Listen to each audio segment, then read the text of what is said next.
Hello friends, today we will be talking about the barriers to communication. So far we have been discussing communication, the process of communication, but there are lots of barriers which come in between communication, the communication process, and hinder the communication process. What are barriers?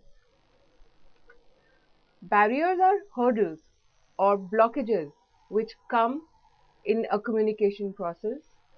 Just as a reminder, a communication process is a process in which the sender first encodes the message, he transmits the message choosing an appropriate medium, and then the receiver decodes the message and gains some understanding from it. That is the communication process. Now the barrier can occur at any step of this whole process. Communication is successful if the receiver understands the meaning intended by the sender. That is what the sender is trying to say. The receiver understands the same meaning. He gets the same understanding. That is a shared understanding, a mutual understanding. If he understands it differently from the sender, then definitely the whole process of communication is redundant. There is no point in that communication process. An interference can occur at any stage of the communication process, causing miscommunication. That is by the sender in his encoding process, by the receiver in his decoding process, by the inappropriate selection of the medium, or even by during the medium, the channel through which it is being transported, the message is being sent. At any stage, at any phase of the whole process, the miscommunication can happen, any barrier can occur. There are various types of barriers. So we will be discussing these few. The barriers can be semantic. Semantic is language, the language used or the encoding process used for the message. Then there are the organizational barriers. The organizational barriers are the barriers which exist within the organization. It could be because of the structure, the rules and regulations, or the physical placement of the individuals or the workers, and various aspects in an organization can cause these barriers. Then there are the psychological barriers. The psychological barriers are those which are because of the mental framework of the individual. And then the personal barriers. The personal barriers are again the barriers which can be within an individual, not just the psychological, but because of the level of hierarchy or the situation, the circumstances the person is going through at that particular time. So there are different types of barriers which exist, which can come and stop the communication process. In an organization, especially in any organization, be it small or be it big, that is, it could be a flat structured organization or a tall structured organization, any form of structure, any of these barriers can occur. It is the job of a manager to see that the amount of barriers are minimum. That is, the least possible barriers occur so that the message understood by the receiver or his subordinate or his superior, whichever, is as close to his perception, as close to the message that he wants to convey. For him to be able to communicate effectively, because he has to direct, he has to control, he has to monitor, he has to inform all the functions of a manager that he has to perform. He needs effective communication skills. He needs to be able to communicate effectively and see that the person, receiver, gets the same meaning as that he is trying to say or explain to the person. So beginning with organizational barriers, the organizational barriers come into play because of the organizational structure, the networking problem. There are lots of networks, lots of channels, and various other reasons. It could be because of the policy. The policies in an organization are sometimes the general structure, the general rules that the organization, the individuals have to follow. These policies sometimes are defined very broadly, but when an individual has to follow them, they create barriers in front of them. They cannot communicate properly. Now, for example, one of the policies that a certain message has to be sent by a written information has to be given for everything. But at times it is not possible to write down everything, and oral communication is much faster. Time constraint is there. So this can be one of the barriers, and sometimes the oral, supposing there is a written information that he has to give, it has to be given, say after the end of the month or at the end of the week, whereas the individual might be needing a feedback immediately. So the policies could also be one of the barriers. Similarly, the rules and the regulations. It is very close. The policy also defines the rules and the regulations which all these individuals have to follow. For example, again, there is an organizational structure. The feedback has to go through a certain process, or the information has to travel through certain number of individuals to reach one particular individual. That is, there are number of hierarchical levels: the top manager, the manager, the general manager, the manager, the departmental manager, and then the superintendent, and then the workers. So any information, suppose, has to be given, has to travel through all these channels. There is something which we have talked about first, is filtration. Filtration is only part of the message is received by the person, and part of it is left behind. So similarly, when the information is passed down, part of the information gets deleted, and only the little part of it reaches the final destination. So these rules and regulations that the information of, for example, this is just an example, that the information has to follow the proper channels, can also cause a barrier. The information gets deleted or added up, or the perception of the person inflates it. So the, exactly the correct information is never passed down. So there is some, unless and until it is written, and even in written information, when the written the medium is changed or the channel is changed. For example, email is sent to the manager, and the manager transforms it to the memorandum, a memo or a notice which is put on the notice board. The language changes, and with the change of the language, sometimes the whole meaning of the information changes. This is another barrier. Then there is a barrier according to the status and the position. The status and the position of a person, an individual, can create some barriers. Lots of times the subordinates are hesitant to talk to the person and give the correct feedback.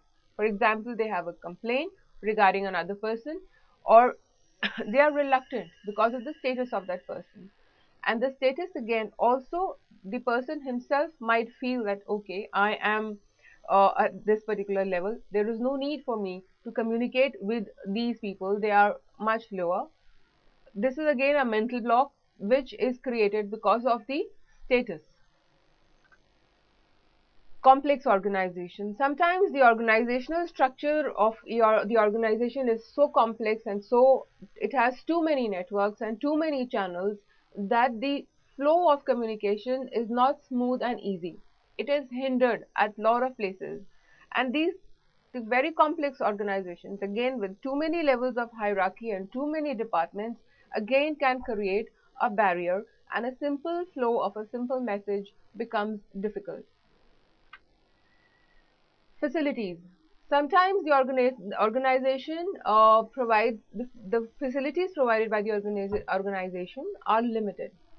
That is, the number of availability of the, say for example, the telephone network, the number of computer ports available, or various other facilities which are required for a smooth flow of communication are sometimes lacking.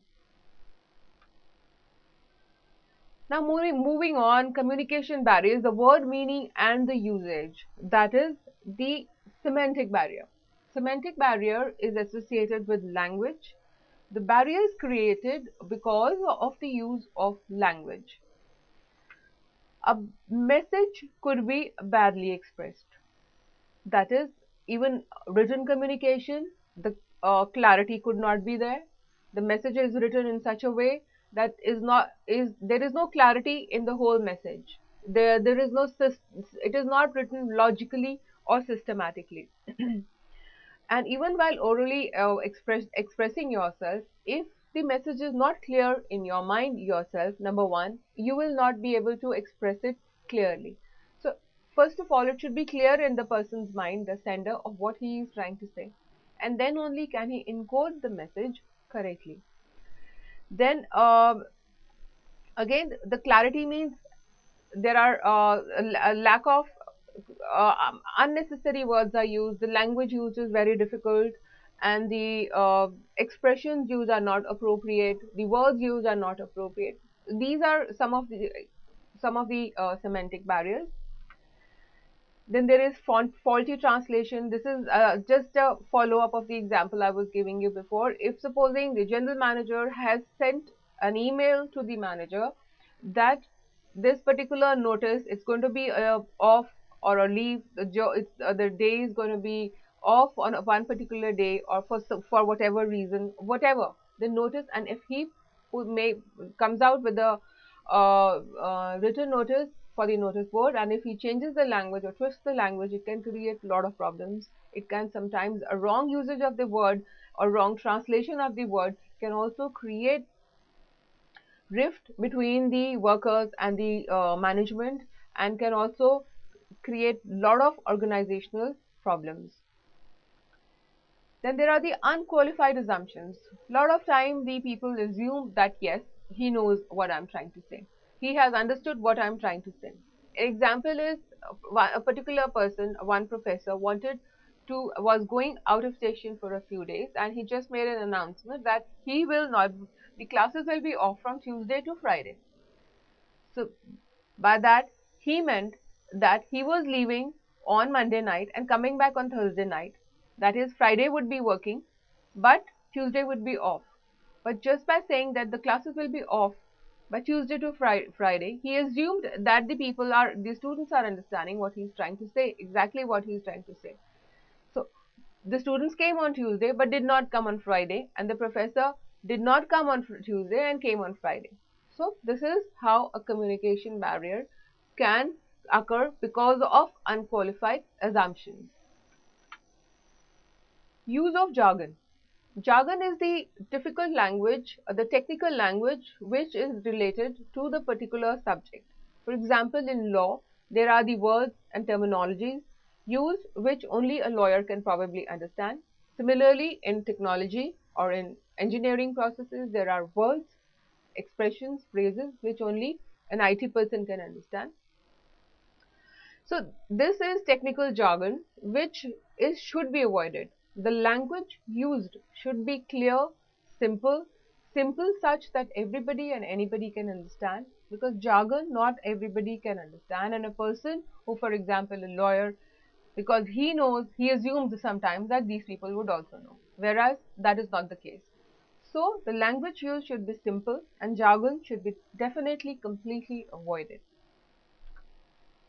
Now, there are words with different meanings. There is one single word which has different meanings. For example, the word cookie. A cookie, what would you assume it is? Cookie is a biscuit for you, a cookie. Cookie is also a thing used in a computer. It's a chip used in a computer. Then again, cookie is used, another usage of the word cookie is a smart cookie. You are a smart cookie. That is, for a person they use this word, that yes, she is a smart cookie or he is a smart cookie. So a word can have different meanings. Please, during your communication, make sure that the word you are using has a similar understanding or shared understanding with the person, the receiver. Coming to psychological barriers.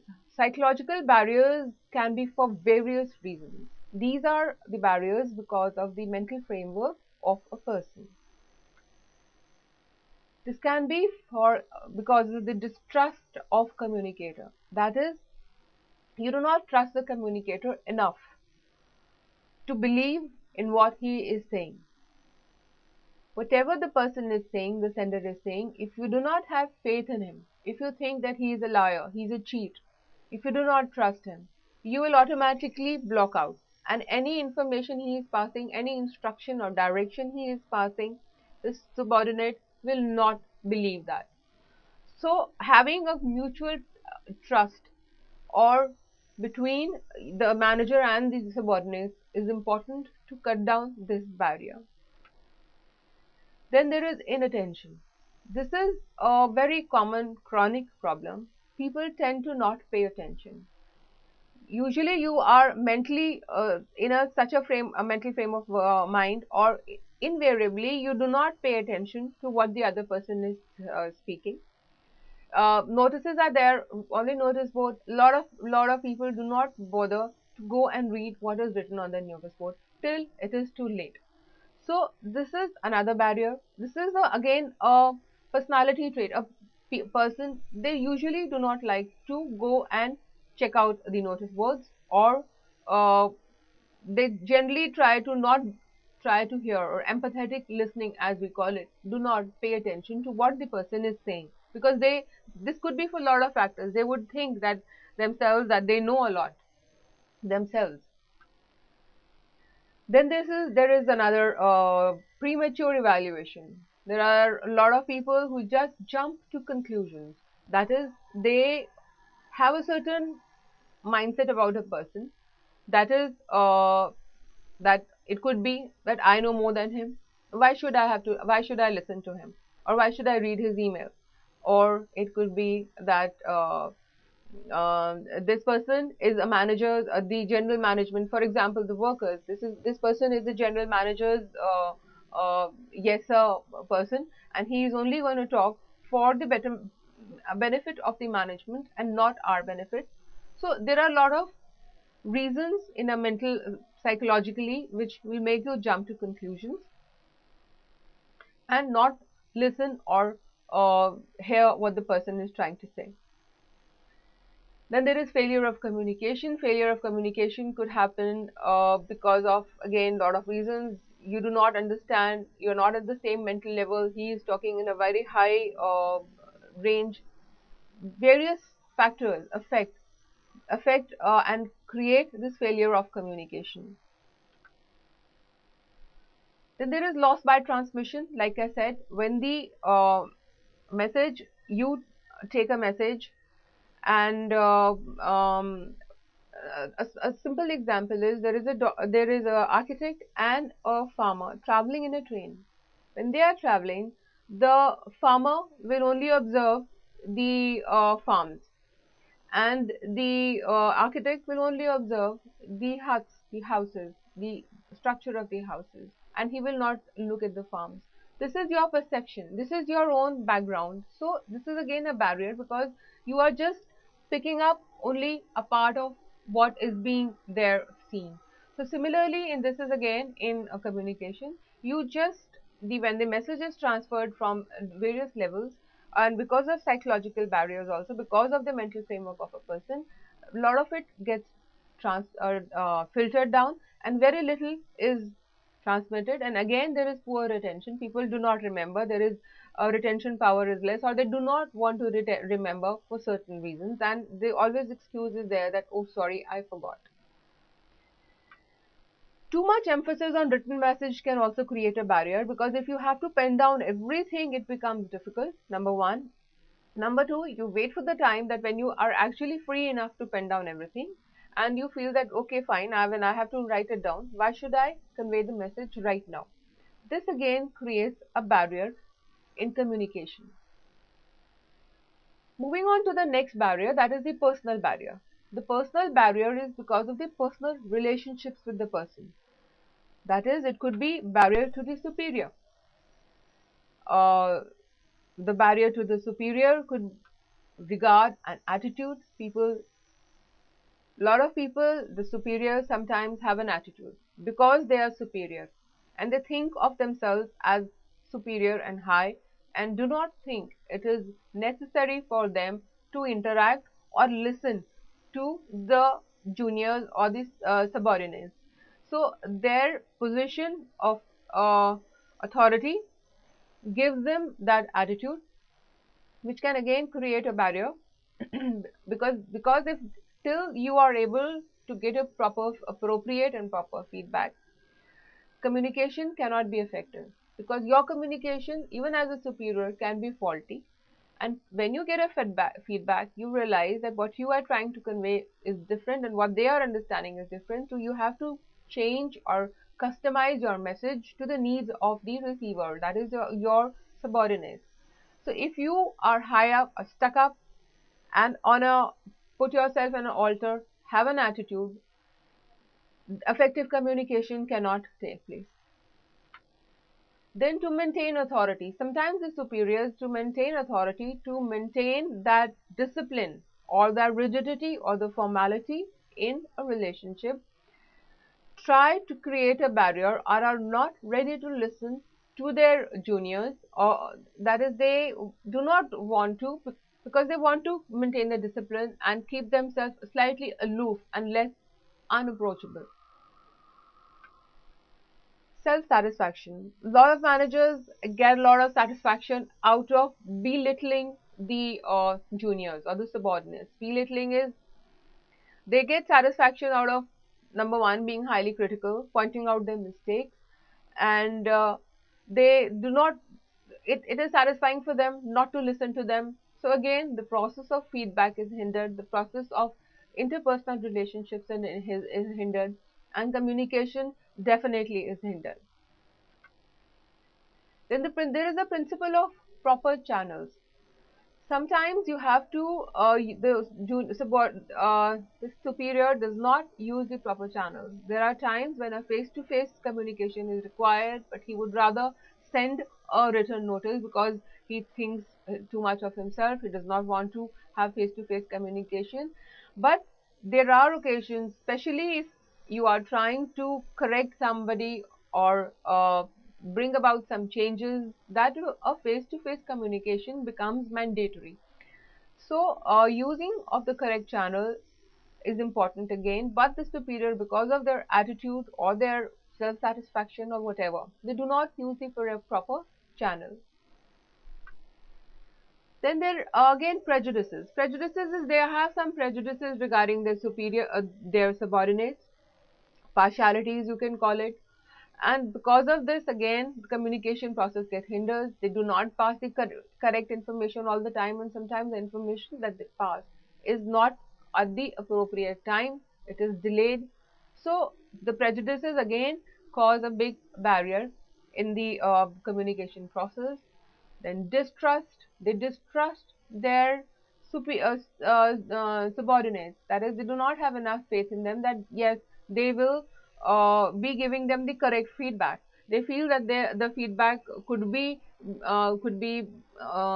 influenced by certain their own objectives or their own goals, and there is a level of distrust in the superiors, so they do not listen to their subordinates. Lack of time is again, sometimes the workload is so much that the manager does not have the time to take the feedback or give the proper instructions or directions downwards. So the work levels are very high. Again, lack of time can create another barrier. Then there are certain managers who are the yes sir kind of a manager. When they are the yes superior kind of a manager, they do not want to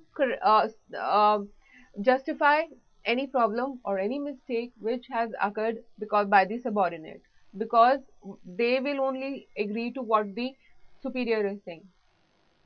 If, for example, if a new person has joined the organization and he did not know about a certain factor and he commits a mistake, but the senior manager catches him, the superior, because he is a yes sir manager and he does not want to stick out for the sake of his subordinates, he will just keep quiet and he will not give the information that this person is new and he did not know.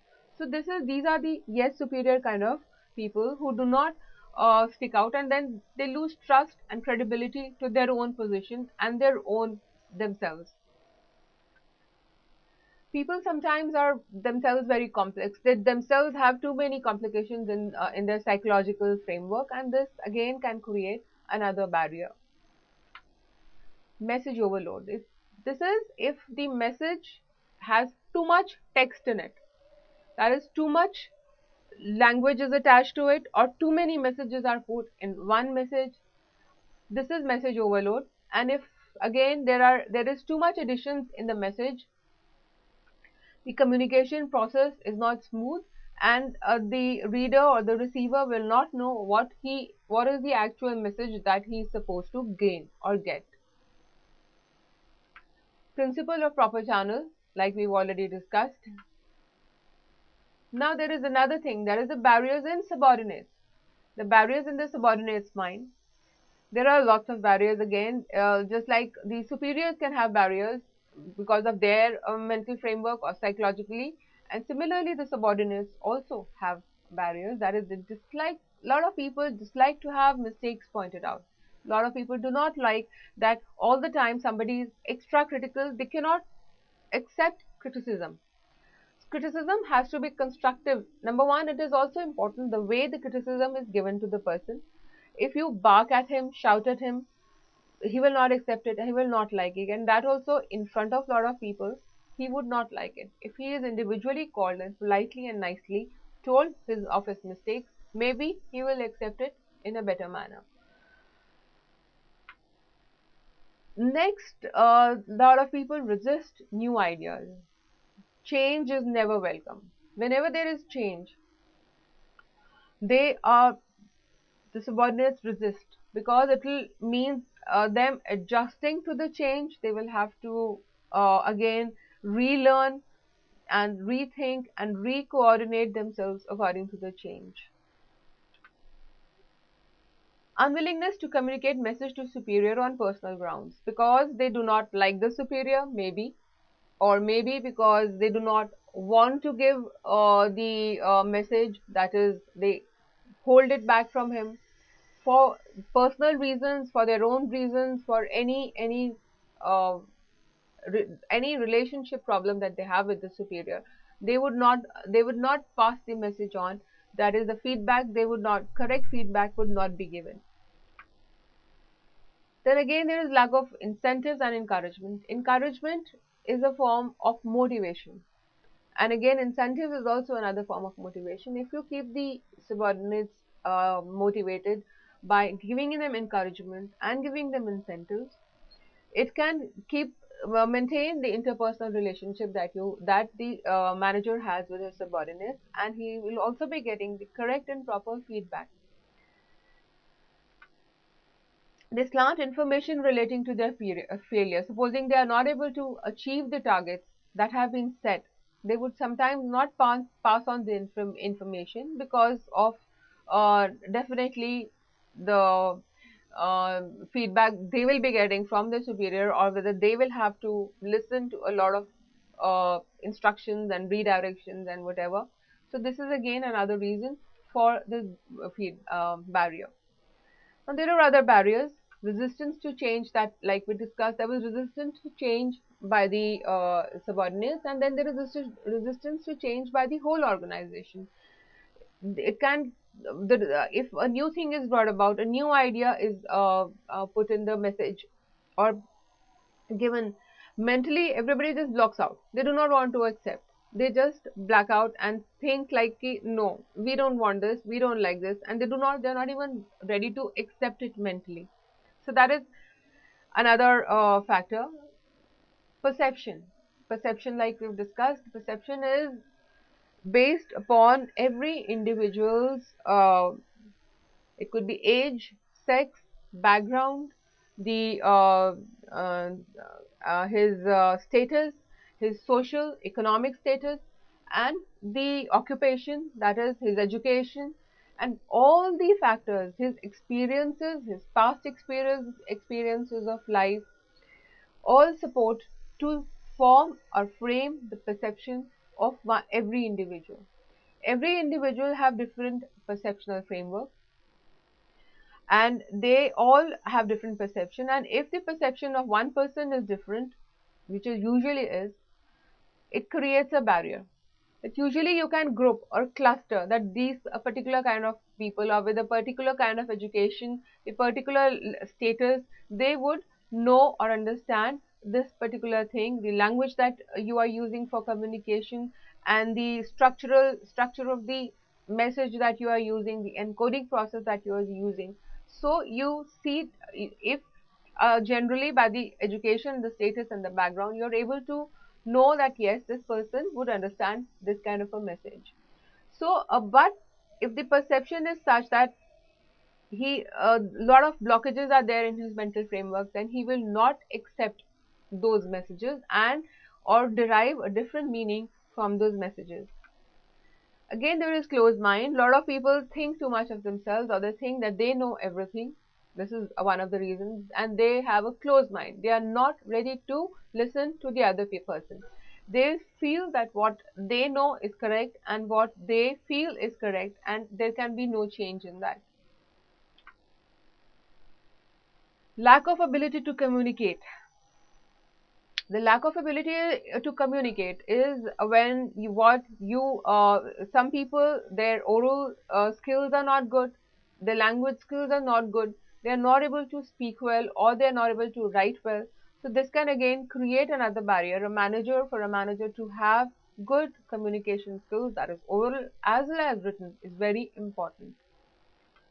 Sometimes fear is there. Fear too, that if they pass the information, uh, for various reasons, they could lose their job, or they could lose their position status if they are complaining for another person, against another person similar to it, which is causing an organizational problem. The fear of being cut off from those people, from his own group, all these fears also sometimes create a barrier.